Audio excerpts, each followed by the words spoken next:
Yeni Azərbaycan Partiyası Səbail rayon təşkilatı, Səbail rayon icra hakimiyyəti və Müslüm Maqamayev adına Azərbaycan Dövlət Akademik Filarmoniyasının birgə təşkilatçılığı ilə Milli Qurtuluş gününə həsr olunmuş tədbir keçirilib. Tədbir dövlət himninin səsləndirilməsi, ümummilli lider Heydər Əliyevin və şəhidlərimizin xatirəsinin bir dəqiqəlik sükutla yad olunmasıyla başlanıb. Tədbirdə ümummilli lider Heydər Əliyevin siyasi fəaliyyəti və Milli Qurtuluş gününə dair videoçarx nümayiş etdirilib. İndiki qədər güclü olmuş.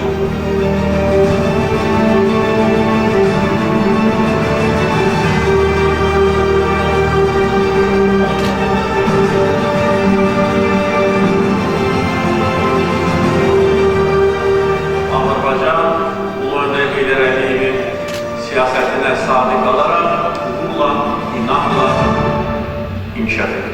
Yeni Azərbaycan Partiyası Səbail rayon təşkilatının sədri Muxtar Nağıyev çıxışında Milli Qurtuluş gününün Azərbaycan üçün dönüş nöqtəsi olduğunu vurğulayıb. O bildirib ki, həmin gün Azərbaycanın parçalanmaq təhlükəsindən qorunması və vətəndaş qarşıdurmasının qarşısının alınması baxımından böyük önəm daşıyır. Muxtar Nağıyev Prezident İlham Əliyevin rəhbərliyi ilə ölkəmizin qazandığı uğurları, o cümlədən Qarabağın azad olunmasını və COP29-dakı nailiyyətləri xüsusilə qeyd edib. Milli Qurtuluş gününün müstəqilliyimizin möhkəmlənməsi və sülhün təmin olunması baxımından əhəmiyyətli vurğulayan Səbail rayon icra hakimiyyəti başçısının müavini Kəmalə Həşimova bildirib ki, Prezident İlham Əliyevin qətiyyətli idarəçiliyi nəticəsində ölkəmiz davamlı inkişaf yolunda irəliləyir və tarixi nailiyyətlər əldə edir. Milli Məclisin deputatı Vüqar Rəhimzadə ümummilli lider Heydər Əliyevin xalqın təkidi tələbi ilə hakimiyyətə qayıdışını və bu dönüşün ölkə tarixi üçün böyük əhəmiyyət daşıdığını qeyd edib. Sonra Səbail rayon partiyasının fəal üzvlərinə fəxri fərman və üzvlük vəsiqələri təqdim olunub. Tədbir bədii hissə ilə davam edib.